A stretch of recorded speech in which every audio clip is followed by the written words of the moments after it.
while the rain exploded with a mighty crash as we fell into the sun. And the first one said to the second one there, I hope you're having fun. Band on the run, band on the run. And the jailer man and sailor Sam were searching everyone for the band on the run, band on the run, band on the run, band on the run. Well, the undertaker drew a heavy sigh, seeing no one else had come. And a bell was ringing in the village square for the rabbits on the run. Band on the run, band on the run. And the jailer man and sailor Sam were searching everyone for the band on the run, band on the run, band on the run, band on the run. Well, the night was falling as the desert world began to settle down. In the town they're searching for us everywhere, but we never will be found. Band on the run, band on the run. And the county judge who held a grudge will search forevermore for the band on the run, band on the run, band on the run, band on the run.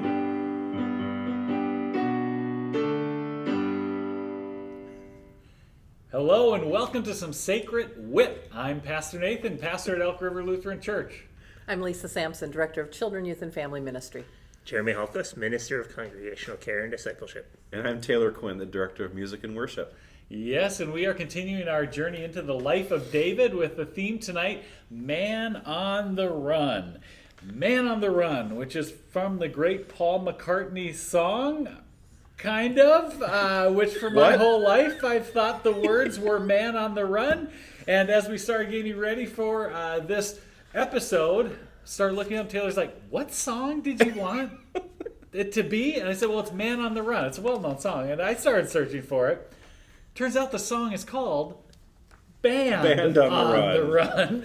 But it really sounds like Man on the Run. It does. Right? Yeah. And so some of you will be familiar with that song, Band on the Run.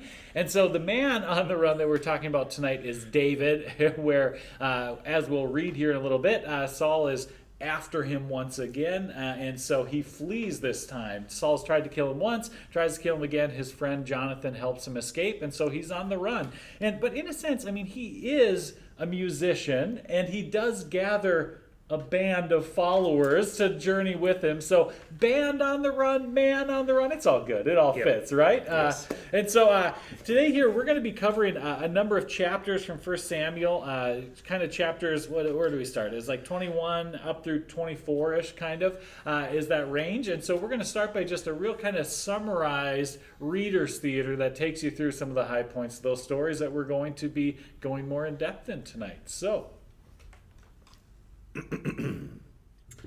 And now, ladies and gentlemen, ERLC Readers Theater. Tonight we'll be listening to an adaptation of 1 Samuel, chapter 20 to 24.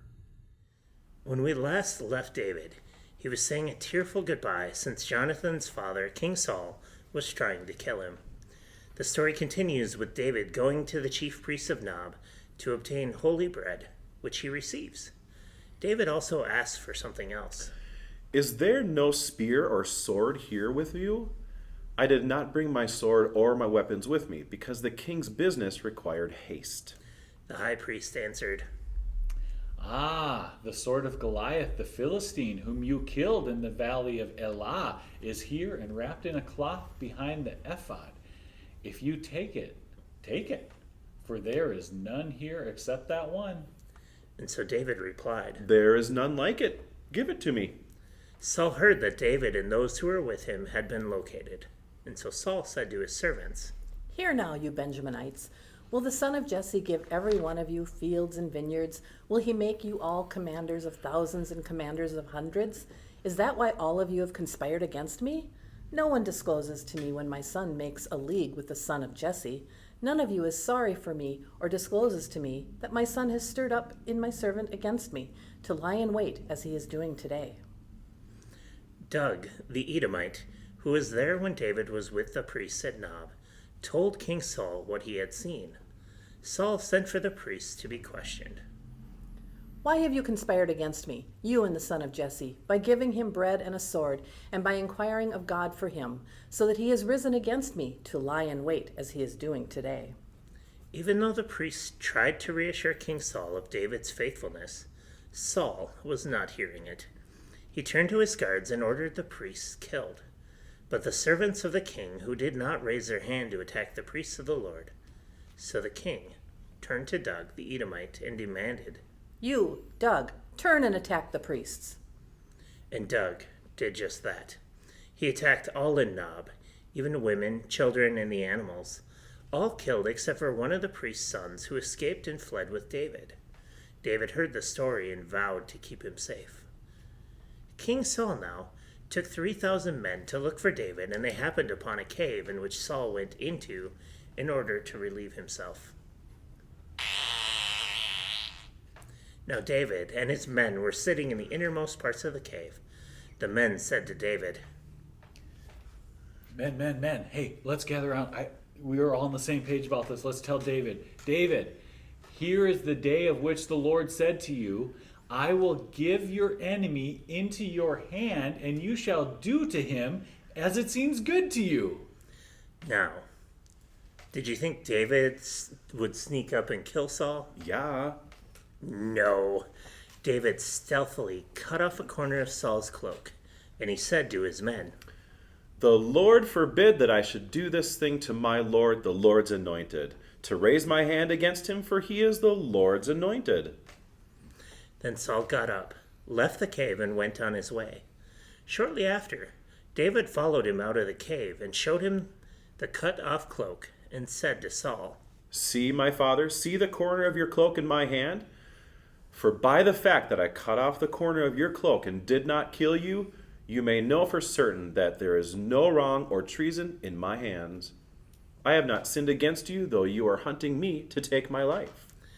When David finished speaking these words, Saul cried, Is this your voice, my son David? Today you have dealt well with me when the Lord put me into your hands. Now I know that you surely shall be king.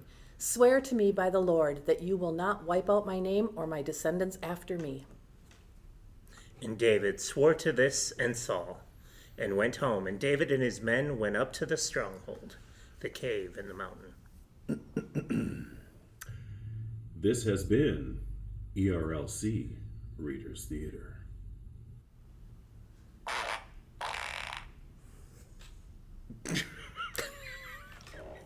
Classy sound effects. You're a classy pastor. We're getting high quality here.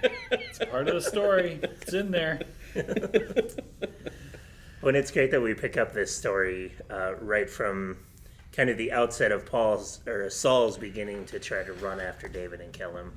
And so today we have this kind of interesting text I want to wrestle with as we begin to think about how Jonathan fits into the story and King Saul's decline and David's ascendancy. So we've kind of got this beautiful text from 1 Samuel 21 and 2. David fled from Naioth to Ramah. He came before Jonathan and said, What have I done? What is my guilt? And what is my sin against your father that he is trying to take my life? He, Jonathan, said to him, Far from it, you shall not die. My father does nothing either great or small without disclosing it to me. And why should my father hide this from me? Never. Yeah, so as you're hearing that text, I kind of want to unpack with you guys. Do you really think that David had no clue what was happening? It would seem that since Saul had already tried to kill him once, that he would be a little suspicious. Right. You kind of think, right? Yeah, I don't think he's that dense. I mean, Well, he could be. I mean, that's kind of the uniqueness of the story. I mean, David, has this great line, "What have I done? What is my guilt? And what is my sin against your father that he's trying to take my life?" Like, we're at the point that David is kind of killed Goliath. He's run off and he's done his thing. And Saul is getting jealous along the way about this guy who killed thousands while I only killed, 1,000 kind of a thing. Yeah. There's this jealousy thing that's happening there. And on the one hand, that is valid. I mean, David is valid that he would ask, like, what have I done? I haven't done anything wrong. Because in that sense, he's right. What he's done is not wrong, but it's maybe not surprising that the king would be jealous of him, kind of like you're saying. it sounds a little bit like siblings arguing about what did I do? Yeah, wasn't me, right? That Wasn't often me. happens. I didn't do anything. I didn't do it. I hear that a lot. Yeah. And rarely am I convinced. Yeah. Yeah, well, it's interesting that David becomes so fearful of his life that he begins to just run away from King Saul. And in fact, this exchange that's happening in this chunk of text is David wants to skip out on the family festival dinner in order to kind of make sure that he wasn't in the same space as Saul. And so he goes to Jonathan and says, "Hey, I know this is your dad's intent, but get me out of this place." And Jonathan kind of hems and haws, and they go back and forth about really what would I say to my dad and what is my dad's actual intent. So Jonathan really has no clue that Saul is out to get him, or is out to get David. And so we're kind of left with this kind of interesting story of intrigue and who knows what, and why do these things begin to flow together. And so at the meal, Jonathan confronts Saul about his intention, and Saul very clearly says that, I'm going to kill David. I mean, it's sort of matter of fact. And then Jonathan meets in secret with David, and we have this kind of unique telling of this story. In the morning, Jonathan went out into the field to the appointment with David, and with him was a little boy. He said to the boy, "Run and find the arrows that I shoot." As the boy ran, he shot an arrow beyond him. When the boy came to the place where Jonathan's arrow had fallen, Jonathan called after the boy and said, "Is the arrow not beyond you?" Jonathan called after the boy, "Hurry, be quick, do not linger." So Jonathan's boy gathered up the arrows and came to his master. But the boy knew nothing. Only Jonathan and David knew the arrangement. Jonathan gave his weapons to the boy and said to him, "Go and carry them into the city." As soon as the boy had gone, David rose from beside the stone heap and prostrated himself with his face to the ground. He bowed 3 times, and they kissed each other and wept with each other. David wept the more. Then Jonathan said to David, "Go in peace, since both of us have sworn in the name of the Lord, saying, 'The Lord shall be between me and you, and between my descendants and your descendants forever.'" He got up and left, and Jonathan went into the city. So it continues this kind of secret code between Jonathan and David, that we launch the arrow out to sort of get the message that this is what's going on. It seems a little bit funny to have this piece of text of how they arranged their meeting. It kind of leaves you wondering, like, what's their intent and action here? But nonetheless, Jonathan fires the arrow past the boy, and he goes and retrieves it, and then sends him away quickly so that he and David could meet in secret while David is still hiding. And it's kind of funny that this reminder begins with David weeping, coming to Jonathan's feet and sort of crying out loud. And Jonathan says to David, "Go in peace, because we have a covenant, nothing will come between us." And sort of saying to David, regardless of what my dad does, I'm still with you, that we are bonded together. That very beginning of Jonathan's encounter with David begins with a covenant and friendship binding soul to soul, and we end it with this piece of him sort of saying, "No, trust that covenant will stand, even my dad." And so it becomes that promise that they're together in this, and that he'll be aware of what his dad's actions are. I'm really intrigued with the detail of that story because it seems almost unnecessary, all those little details. And the first time I read this a few years ago, I kept reading it over going, what? Why? And so I just think that's really interesting that that's in there. I also can relate to David. I've been thinking about why is it that I've really relate to David? And I actually, going back to this question, I wonder if David really knew of Saul's intention. I'm still not convinced, or like in my mind, I feel like David seriously doesn't know why Saul wants to kill him. And I feel like I can relate to that. I feel like as I was growing up, as I was becoming an adult, there were often times where I would be either yelled at or disciplined, and I didn't know why. And it's a frustrating moment to be in where you're in trouble, but you don't know what you're in trouble for, and it's awfully confusing, really confusing. And that's just really striking me right now. Like, it makes sense why David, when he approaches Jonathan, is just weeping and distraught because why is this man that I call father coming against me? What have I done wrong? Right. And maybe you guys have made that clear, but I'm still not getting. I can totally understand where David's coming from. Right. And it becomes a conversation about jealousy more than anything, right? Saul is very jealous of David's successes, but I find it so fascinating that they don't sit down and talk about it. Yeah. There's no coming to the meeting of minds to say, hey, this is going on and we got to cut this out. Right. They're just, it devolves into this explosive murder and death and destruction. I mean, this thing goes quite far based on not being willing to have conversation with each other.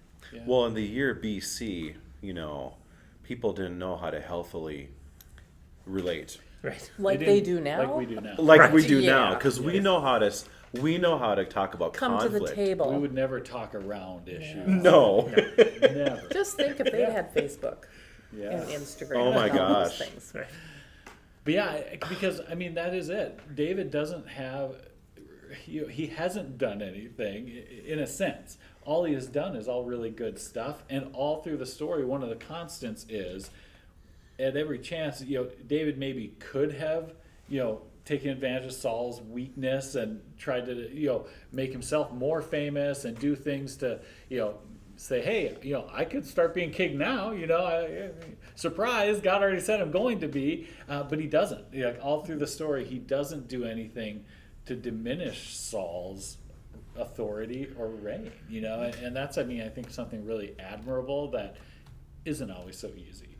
Right, and even up to this point, he's doing what Saul has commanded. Yeah. Mm-hmm. And yet Saul's response is, your successes make me look bad rather than your successes are our successes as a kingdom. Yeah, and David he doesn't know that. He's not aware of the jealousy. He's not aware of Saul's disdain for him. And so he is sensing this from Saul, but not getting a clear picture as to why. How, that would drive me nuts.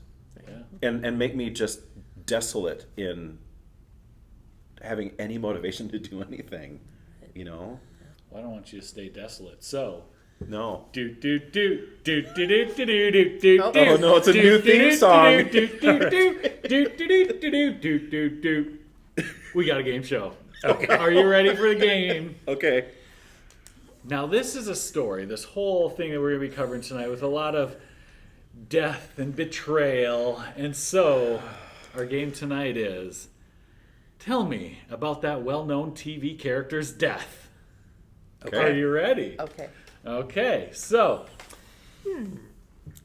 in the TV show Game of Thrones, Oh yes. what happens to Eddard Ned Stark at the end of season 1? Spoilers, pause if you don't want to hear. Yeah.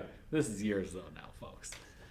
Anyone? It's all you. I have never seen an episode. I've never seen it He gets either. beheaded. Yes, correct, Taylor. And so for bonus points, can you name any other characters who die in that show? Yeah.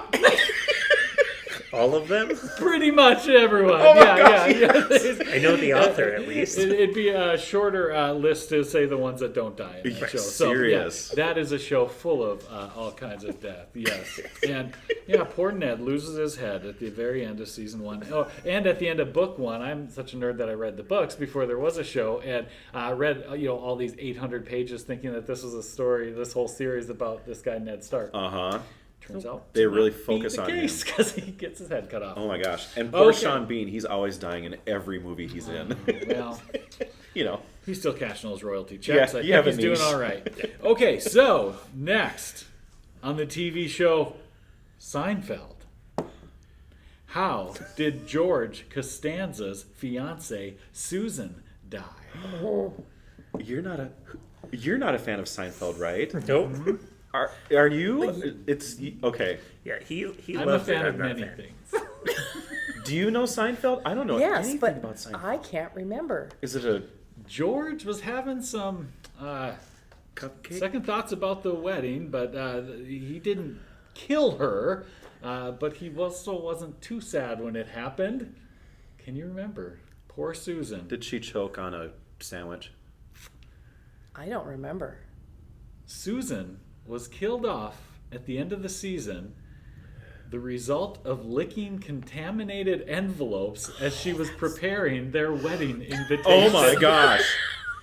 Dun, dun, I dun. can't believe I didn't remember that. Right. See, come on. Oh, man. Okay, We well, haven't figured it out. We have a nerd in our so midst. zeros for everyone there. Okay, and so now I will say this next two actually are not technically killed, but I thought this question is just too good to leave be. Who shot JR? Oh, is that another soap opera? It's from Dallas. Oh gosh! I do know that, but I have no idea. Been a few years, huh? You remember I don't all think I've ever those seen it. suppositions? Was it Sue Ellen? It was not. Well, No. wait. It was No, it no, was it not. was his sister-in-law then. What was her name? The Guys, sheriff. it's been a long time since I've seen it. Oh my like gosh! Daryl will love that college. question. He might know. November 21st, 1980, the Yeah, episode college. aired after lots of publicity with that question, who shot JR? But ultimately, the person who pulled the trigger was revealed to be Kristen Shepard. Yeah. Kristen was JR's scheming sister-in-law and mistress who shot him in a fit of anger. Oh, it's not Christine like Philistine. I don't think so. Okay. This is the image, though, that I remember. It's the hand that comes out of the shadows, right? Yes. Okay, so there's something there, but it's not very Well, and good. likewise, you maybe remember the parody then. The next question, who shot Mr. Burns? Episode of The Simpsons. Simpsons. That parodied the Dallas episode. Who shot Mr. Burns? Marge. Lisa. No, it was his secretary, wasn't it? The guy with the glasses? Yes. I can't think of his name. Not Fitzwilliam? Ned, no. Just kidding. I've never watched The Simpsons. The love affair guy. He's in love with him. Yes, well, that would be a good guess. All good guesses, but it was, in fact, none other than Maggie Simpson. Maggie, of The course. baby. The baby. Okay, well, you I guys are hope crushing people are it. getting You're these, crushing 'cause it. I'm So struggling. I hope you all are doing better than the TV The panel. fans up here. Okay, so now this is I don't know how this is going to go. Okay, can you name the character whose death at Seattle Grace Hospital was made all the more sad as his doctor girlfriend Izzy broke the law and cut LVAD wires but was still unable to save him? This is Grey's Anatomy. I Yes. think it's Oh, season another 2. soap opera. Yes. He's very suave. I remember Oh, that. Oh, Jeffrey handsome. Dean. Yeah. Yes. Oh, is it McDreamy? No. Oh. No, That this comes is later. better. In my opinion, in my humble opinion, Denny. His name is Denny. Yes! I'm a Oh, Grey's ding, Anatomy ding, fan. ding. Yes. Yes. Okay, one last question. Can you tell me that well-known TV character's death? On the TV show South Park, who is the character that in the early seasons was killed in nearly every episode and now only dies occasionally? You killed Kenny. That is correct. Kenny, so thank you all for playing. Tell me about that well-known TV character's death. The game. Do do do. Do do do do do do do. Well, That is a long name. That for... musical score is copyrighted, let's just say. Yes. Yes. Okay. Well, now that we're all warmed up to the fact that death is just a natural part of life Oh when my you're gosh. dealing with a soap opera or TV drama or 1 Samuel in the Bible, the story of the drama continues. And so this story starts out really nice, actually, where David, when he's early on the run, he needs some help. He doesn't have food. He doesn't have any weapons. And so he goes to the priests of Nob. You heard about them in the very compelling Reader's Theater from earlier in the episode. And so he goes to these priests of Nob and he asks them for help. Taylor, you want to read us the text from Absolutely. 1 Samuel 21? This is 1 through 6. David came to Nod to the priest Ahimelech. Ahimelech came trembling to meet David and said to him, "Why are you alone and no one with you?" David said to the priest Ahimelech, "The king has charged me with a matter and said to me, 'No one must know anything of the matter about which I send you, and with which I have charged you. I have made an appointment with the young men for such and such a place. Now then, what have you at hand? Give me 5 loaves of bread, or whatever is here.'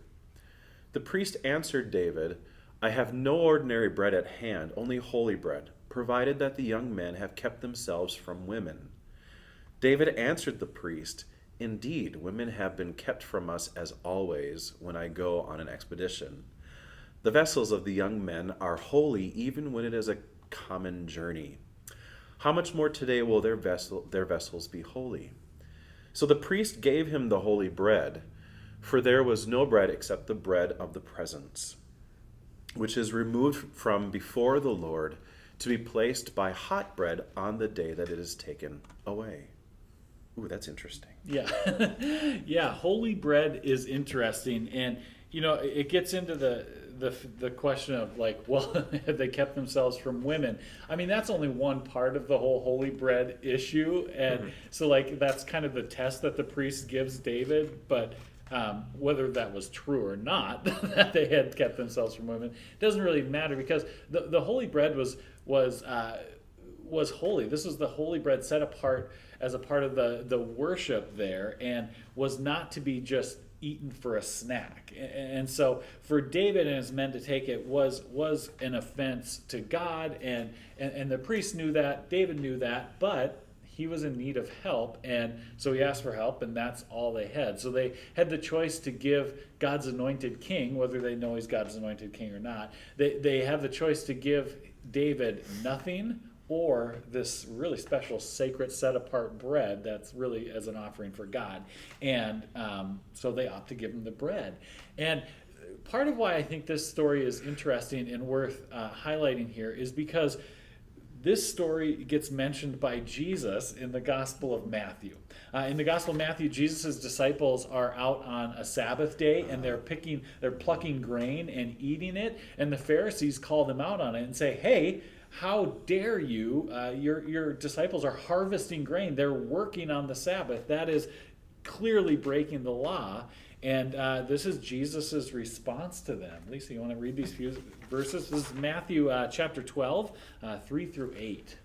He said to them, "Have you not read what David did when he and his companions were hungry? He entered the house of God and ate the bread of the presence, which it was not lawful for him or his companions to eat, but only for the priests. Or have you not read in the law that on the Sabbath the priests in the temple break the Sabbath and yet are guiltless? I tell you, something greater than the temple is here. But if you had known what this means, 'I desire mercy and not sacrifice,' you would not have condemned the guiltless, for the Son of Man is Lord of the Sabbath." Yeah. I have a comment on this. Yeah. This is really fascinating. So I think about my dad growing up. He grew up in Catholic church. He grew up in the church, but he always questioned, and he never felt like he was allowed to question. And I feel like nowadays there's some questionings of certain rituals or symbols in our lives. And I thought about this when things are being talked about right nowadays, is that there's some sort of law about this bread, but there's also a deeper meaning to it. I mean, these guys were in need. Jesus talked about how his disciples were in need of wheat. Right. And yet there was a law, there was a sacred spiritual law, but there was also a deeper meaning in it. And what does he say? I desire mercy, not sacrifice. Mm-hmm. Have you not read in the law the Sabbath priest? I tell you, something greater than the temple is here. And I think that is so important to remember when we get caught up in these details of the idols that we worship, but we forget about the true meaning of it. It's the tension between law and gospel. Yeah. That you have these rules, these laws, but what about the hungry? Yeah.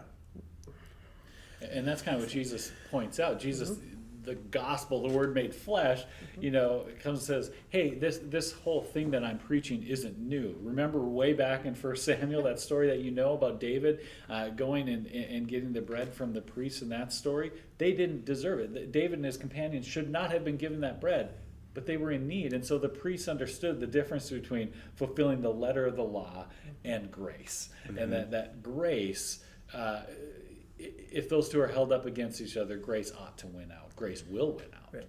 It also speaks to, the temple reference here is actually where King Solomon's temple was the dwelling place of God, that God had a physical space that God dwelt in. Yeah.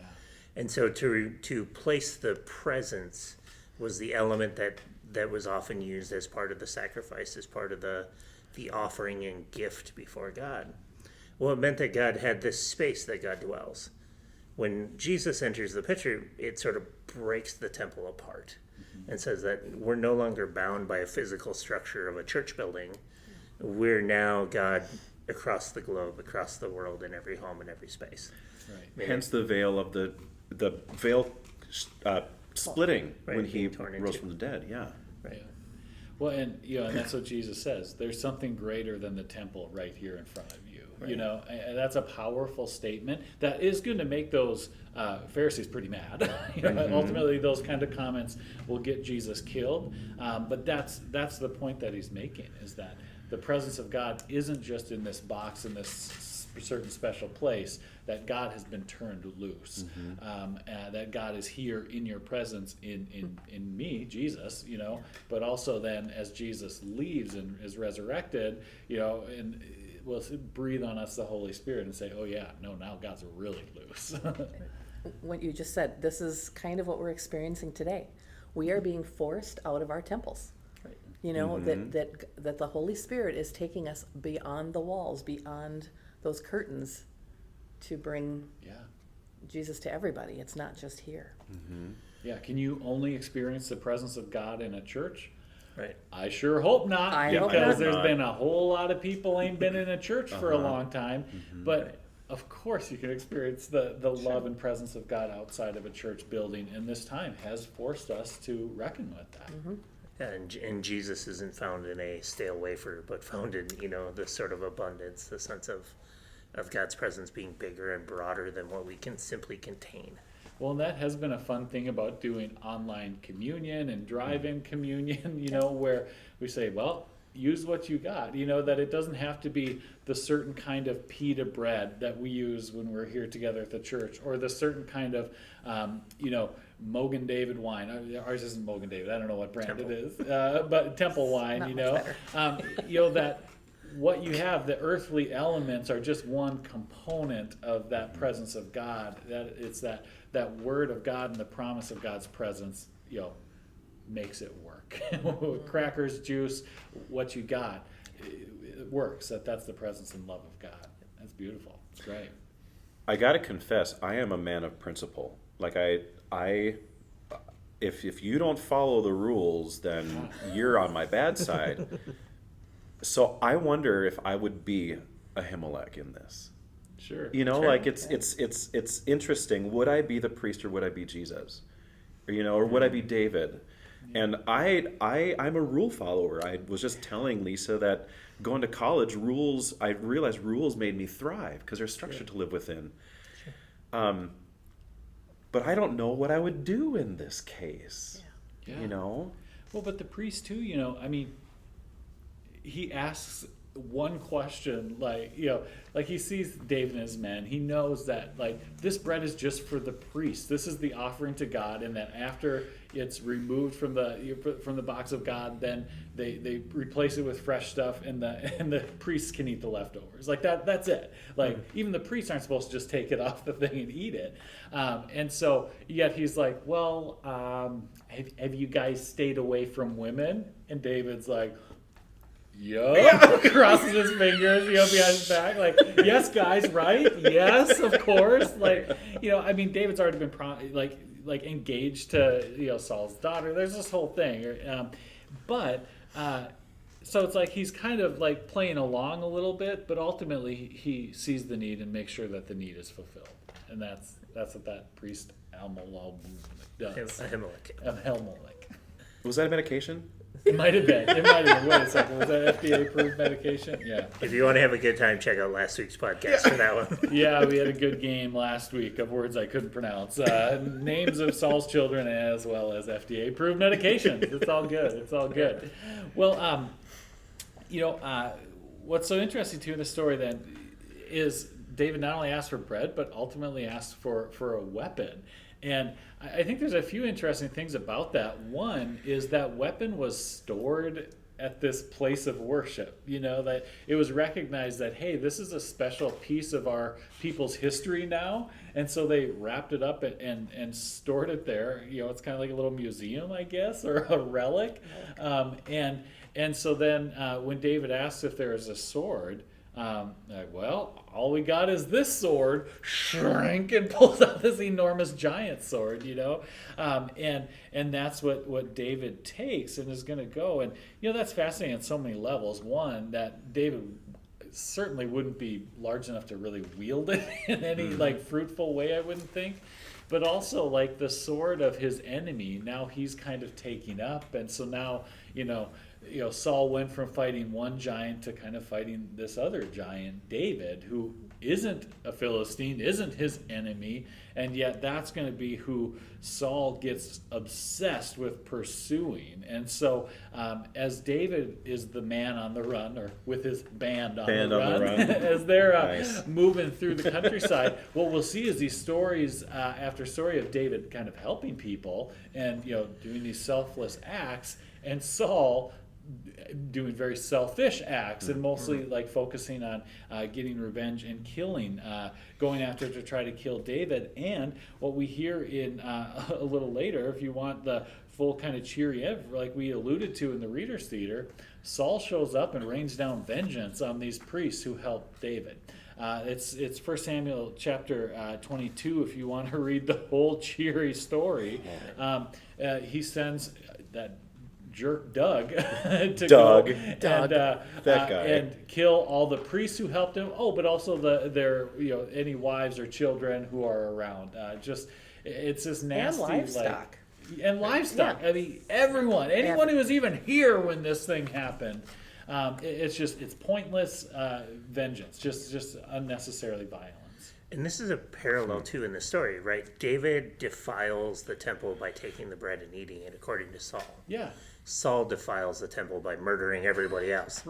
Right. I mean, there's these parallels that follow the story of sort of David's doing something that provides for someone else, and Saul's ultimate destruction, and they become sort of hand-in-hand stories.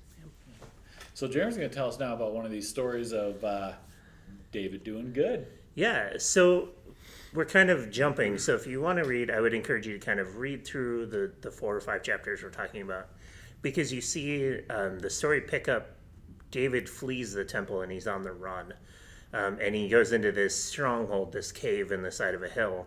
And what's fascinating about the story, and I love this piece of it, right before we get into kind of the main text we'll talk about here, David, as sort of this outlaw, fearing for his life, becomes the person that everybody runs to.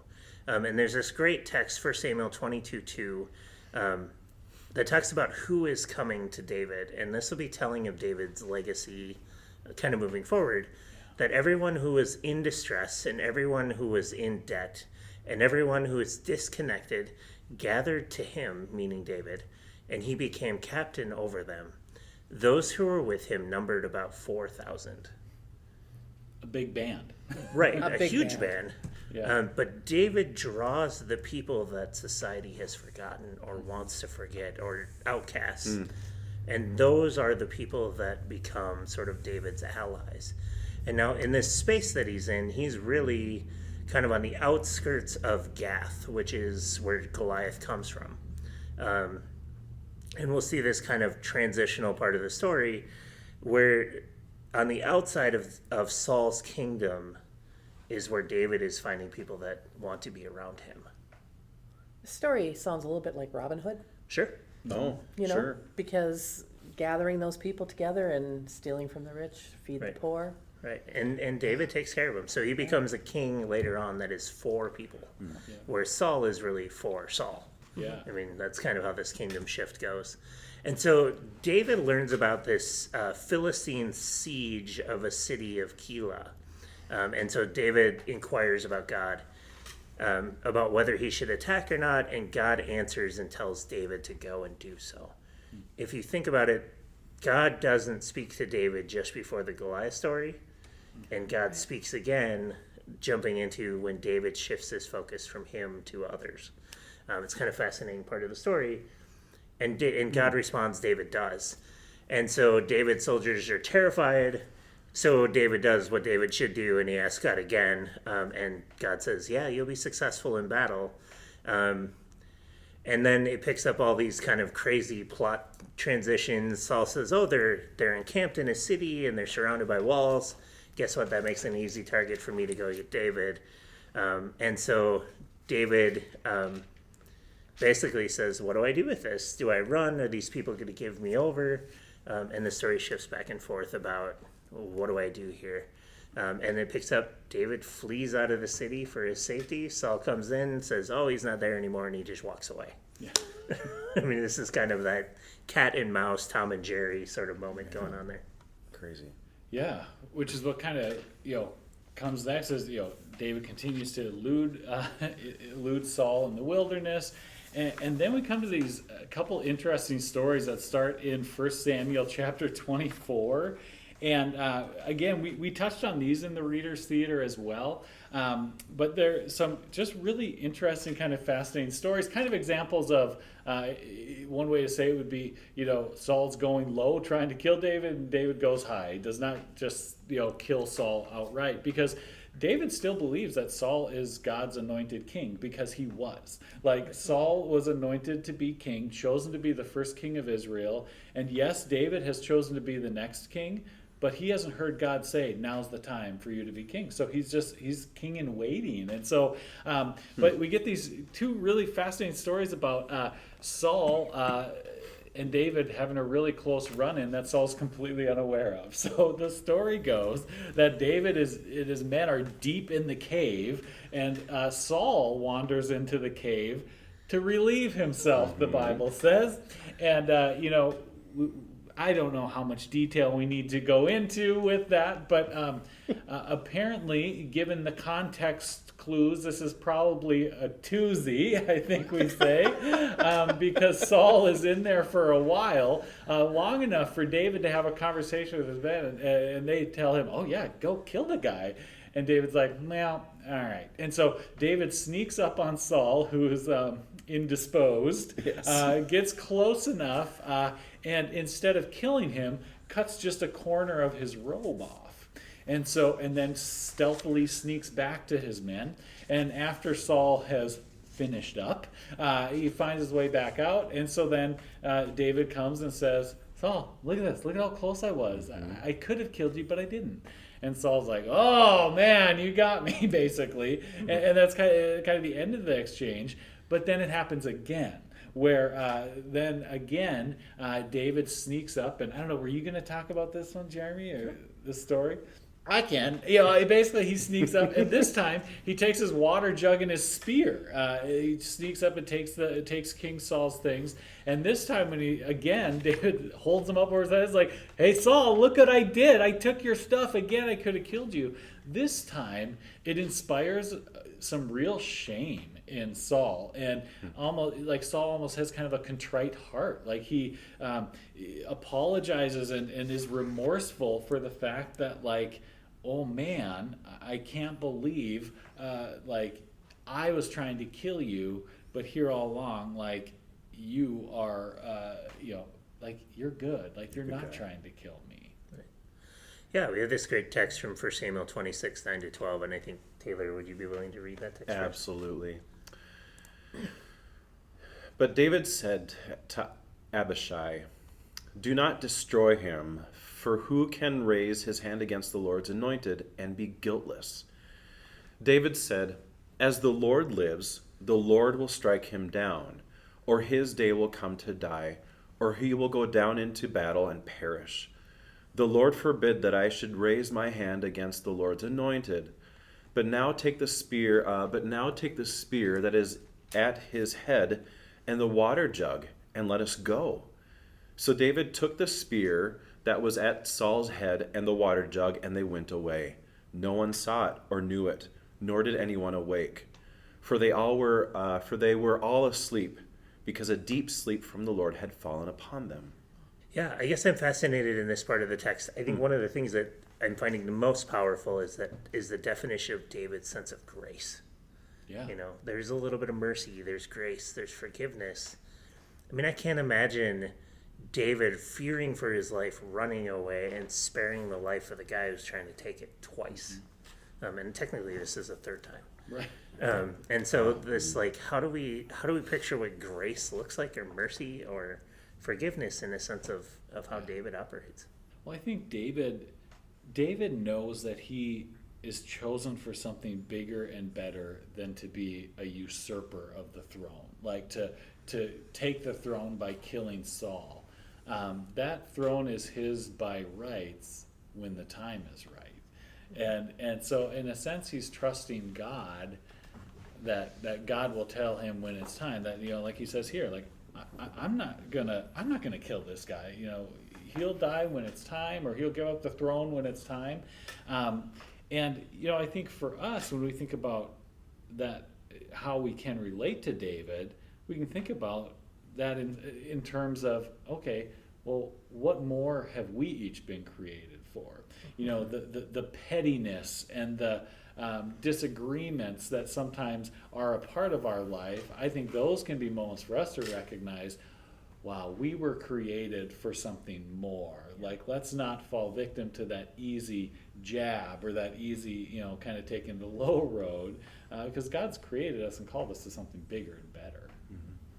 And I see God's hand in all of this. If you go back to the cave, have you ever been in a cave? It echoes. How do you have 3,000 men talking about not killing or to go kill Saul without him hearing? And so I like that line that just talks about the deep sleep from the Lord had fallen upon them. So God's hand was in all of this, waiting. Because what if they'd had an altercation right outside that cave? It would have been different. And that wasn't what God wanted. Yeah, I think, you know, it becomes a question of how is God in and active in the world when it doesn't feel like it. I mean, I think that's something we're seeing and witnessing. I hate to say it, but turn on the news. I mean, we're just surrounded by things that sort of our pettiness and littleness surrounds us with. And I think one of the things that I've taken away from this sort of deeper study is, man, this is mercy, and this is what it really looks like to live a life honoring others, even if I don't agree. And that's hard. Right. Yeah, it is. It sort of gives a sacred to how I see others. Do I see their worth as a created child of God or not? Well, when we see God's hand in all of this, and God's hand is here present with us now, and no man can make that go away. We can't take God out of our world. Yeah, and this text kind of ends with this verses 24 to 26, 24, and 25. And it says, "As your life was precious today in my sight," so in David's sight, "so may my life be precious in the sight of the Lord, and may he rescue me from all tribulation." Then Saul said to David, "Blessed be you, my son David. You will do many things and will succeed in them. So David went his way and Saul returned to his place. This is a loving end to what has been just an ugly saga. Yeah. This confrontation, what sparing a life does to the recipient of that life. There's something powerful in that. And also the reality that sometimes it doesn't take once or twice or even 3 times for it to sink in. Right. Do you remember Good Will Hunting? Yeah. When Robin Williams has to repeat one phrase over and over, he knew exactly what he was doing, and Will needed to hear it, but he couldn't hear it at first. And that's what, I believe that's what happened to Saul, and Saul finally got it. Mr. Thick. Yeah. Unfortunately, we're not so far removed from Oh Saul. my, yes, Yeah, it's a little gosh. too familiar. Right. There are these lessons that it's not your fault. Like you experience something you do. Mm-hmm. Yeah. And I think that sense of the high road, I love that image of you'll take the high road, I'll take the low road kind of a thing. How do we think about each character's, the way they dive or the way they grow? And I think in here it's sort of Saul's redemption story. Yeah. Surely, blessed be you, my son. Mm-hmm. Yep. All these successes, all these things, and this is the first time we hear a word of blessing to his kid. Yep. But throughout this, Saul has a faith. Yeah. He doesn't let go of it. So there's something that's ingrained within him, Yeah. Right. Well, he does kind of lose sight of that a little bit. Sure. We'll catch that in our Saul ultimately. Oh, oops. Yeah. Well, no. No, this is exactly it, because Saul does have this faith, and he's calling on the voice of the Lord. He's calling on God. This God who anointed him, who chose him to be king, has supported him through his kingship.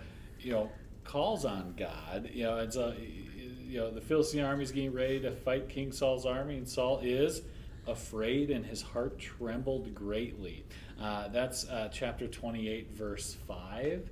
And that fear and trembling leads him to cry out to God. God doesn't answer. So he consults a medium, the medium at Endor, the forest moon of Endor from Return of the With Jedi. the Ewoks? Yes, the Ewoks, the furry little Philistines who are ready to fight the Empire here. And so it is Endor apparently, and so medium, like you might expect, a psychic or wizardly type person, someone who can, maybe through black magic even speak to the dead. Saul's desperate enough to consult a medium, and And he does so because God won't answer him. yeah. He's asking God for help and God doesn't, because God has sort of turned his eye towards him. Yeah. Yeah, and it's fascinating. The mediums are the very people that Saul's kingdom sought to rid. Yeah. Rid of the kingdom. He didn't want him there, so he got rid of him, and then this is the person he consults when God doesn't answer. Yeah. So, chapter 28, verse 6 says, Saul inquired of the Lord, and the Lord did not answer him, not by dreams or by Urim or by the prophets. So then out of desperation, he consults the medium. Can you imagine how Saul felt? Think about when you're going through something hard and you need to talk to your friends. You need to talk to somebody and you need answers. And I bet he felt very much alone. Mm-hmm. I just don't like that image of the Lord not answering, like the Lord turning his back. I don't. That's a hard one to wrestle with in your faith. Yeah. That the God that I believe in will that God do that? Right. Or is it a matter of interpretation? A lot of time I hear about prayer, like if you don't hear an answer, that doesn't mean that that's not an answer. It is the answer. No answer means something. Right. Well, you have to remember, too, the Philistine army is gearing up to attack Saul's kingdom. Saul has been so focused on David, chasing him down, hunting him down, that he has forgotten who the Philistines are in some ways. And so they're gearing up. They have a force big enough to do some damage. And now all of a sudden Saul has forgiven David.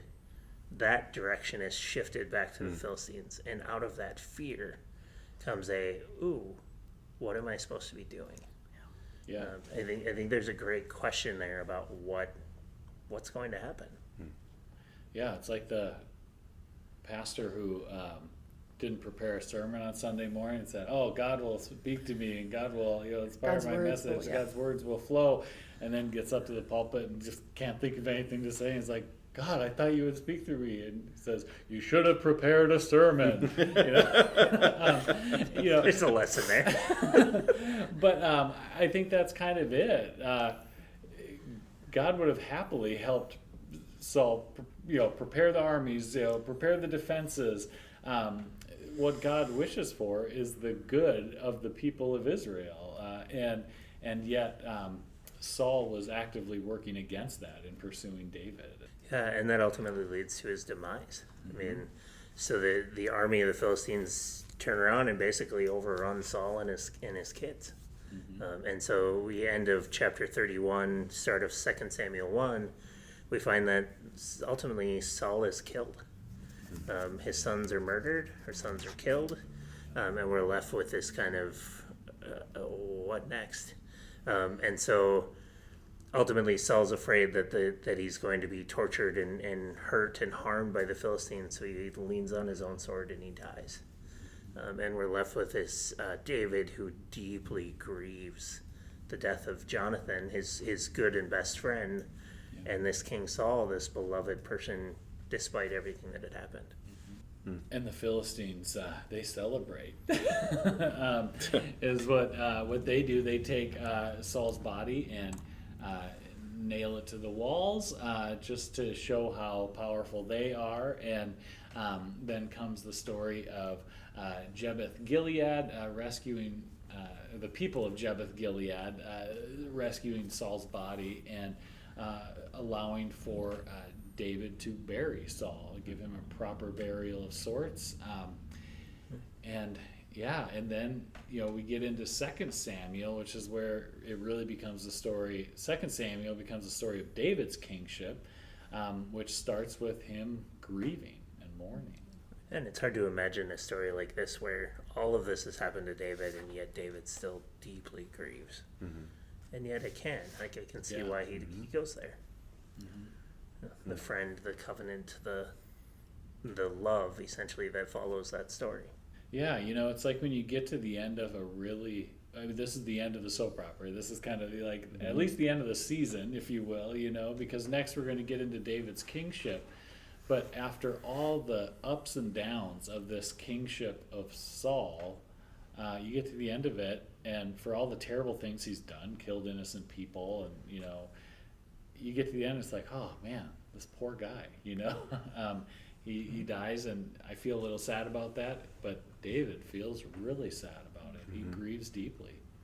Well, and so as the Psalms are wont to do, there are Psalms that speak of grief, and one such Psalm is Psalm 34, and so we don't know when the Psalm was written. Was it written about the grief of Saul's death, Jonathan's death, or who knows who? But it's certainly a Psalm about grief and the sadness, and so let's close with this Psalm. I'll read the first verse. This is Psalm 34, 1-4. I will bless the Lord at all times. His praise shall continually be in my mouth. My soul makes its boast in the Lord. Let the humble hear and be glad. O magnify the Lord with me, and let us exalt his name together. I sought the Lord, and he answered me, and delivered me from all my fears.